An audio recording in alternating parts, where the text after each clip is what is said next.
Hello everybody and welcome to my video guide on top 5 tips for how to be quick in Assetto Corsa. So, brought in collaboration with Thrustmaster, this video aims to give you some tips on how you can be quick and potentially compete in the SRO GT Esports Series and other races that you may see online. So, I've got 5 tips for you today, all equally as important, not one is more important than the other. So, if you can master all these, then you're guaranteed to be a very quick driver. In the background we've got some ACC footage just here at Spa, and really the first tip that I've got is about being consistent. Consistency is king in GT racing. It's not like your average Formula car where you can throw it about with mass amounts of downforce and the car is going to grip up. It's very important that you make sure you've got a nice, smooth and consistent driving style. So try and master the art of being smooth on your turn-in, not jerking the wheel too much either side, and just keeping that consistent movement throughout the course of a lap. If you can do this, not only are you going to save the condition of the tyres, the car itself is going to feel a lot more stable and you'll be able to understand a lot more of what's going on. So don't be afraid to take your time and be somewhat off the pace to begin with if it means you can ensure that you'll be smooth across the course of the lap, because whether it's a 60-minute sprint race or a 24-hour race, it's all about your consistency in these kind of races. Let's go around the outside here. The second tip that I've got is to kind of come off the back of that, is to feel the car. GT cars are quite heavy beings, and particularly for myself, when I was learning to get used to Assetto Corsa Competizione, understanding the feeling of the car was very important. Not just across the curbs, but feeling the car when the back end was getting ready to step out or when the inside wheels were locking up. So take the time to learn how a car feels. Spend time with it, go around your favourite track if you want to, drive it in different conditions if it even helps, and you can really learn then how the cars operate and act in such an atmosphere.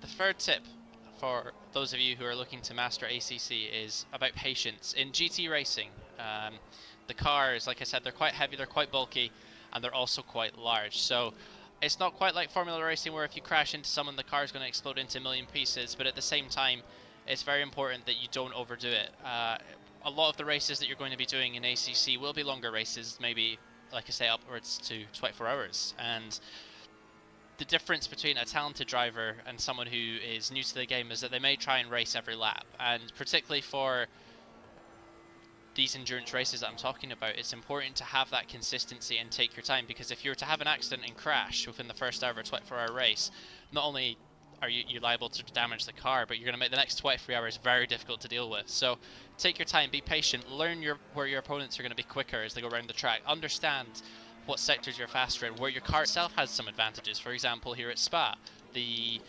Audi is a very quick car, whereas the Bentley and the Lexus suffer because of their natural weight. So you know that when it comes to the first and third sectors, you're going to have a technical advantage over them.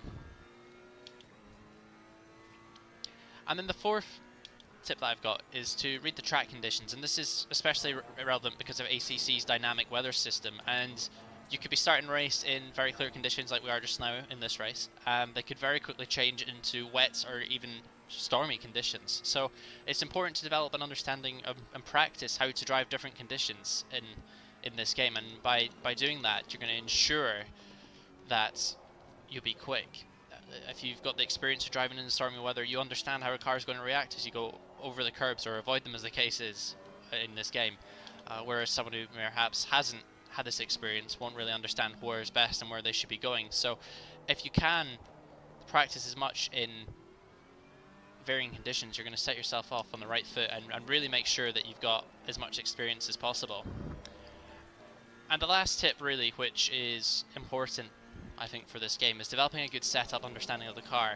GT3 cars are very much dependent on the setup they've got, and it can be the difference sometimes between a couple of seconds per lap. So whilst using your Thrustmaster equipment like I am with the TSPC is great in helping you understand how the car feels over the curbs and through under rotations and oversteer, it's important to develop a car that responds to your driving style. If you're a driver that prefers a bit more oversteer, then develop a setup that's stable whilst not destroying the tyres, as I've just gone wide there.